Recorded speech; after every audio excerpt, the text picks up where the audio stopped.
New figures out today, Treasurer, show that the unemployment rate's heading for 4.5% by June 2024. Is that when budget repair is going to begin?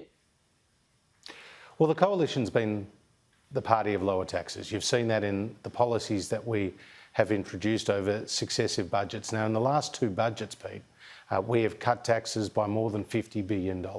That will see more than 10 million Australian families get tax relief, but also around 99% of Australian businesses be able to access a supercharged instant asset write-off, which is seeing investment, particularly in machinery and equipment, reach the highest level in years.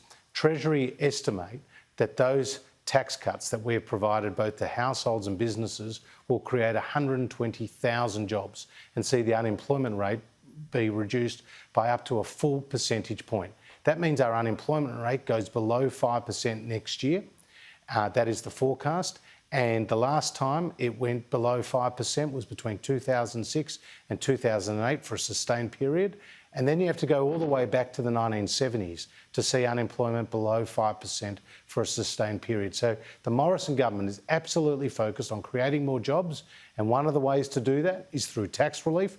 And as you know, the Australian people voted in favour of the Coalition at the last election and our tax cuts, which we have legislated through the Parliament. The Labor Party has a bet each way. It seems to be Richard Marles versus Jim Chalmers. Richard Marles is saying he doesn't want to get in the way of an Australian and their tax cut, whereas Jim Chalmers is very negative and talking down the tax relief that we've legislated through the Parliament. And no doubt he's looking, to wind it back if given the opportunity. So when does repair begin? There is a dispute numbers? Within Labor.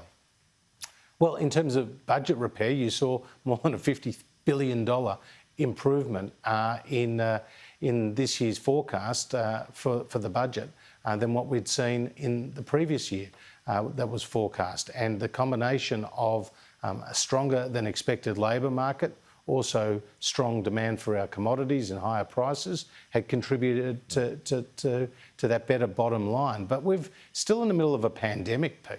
I mean, we're still in a situation where we've seen lockdowns, most recently in Victoria, and that has damaged confidence and investment. So our measures have seen Australia's economy perform as well, if not better, than anywhere else in the world. And just last week, we saw Standard & Poor's upgrade Australia while reaffirming our AAA credit rating. We've seen the best growth, economic growth over the last 3 quarters in more than 50 years. And the unemployment rate is 5.5% when Treasury feared last year that it could be as high as 15%. Hey, just quickly, we're out of time, but have you spoken to the Prime Minister? Is this trade deal going to get sorted in the next 24 hours?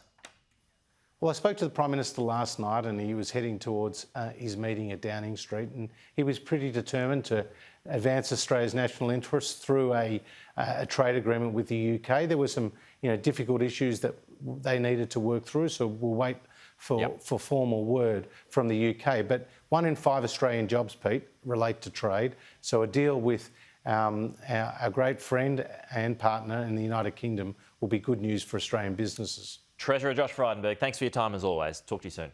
My pleasure.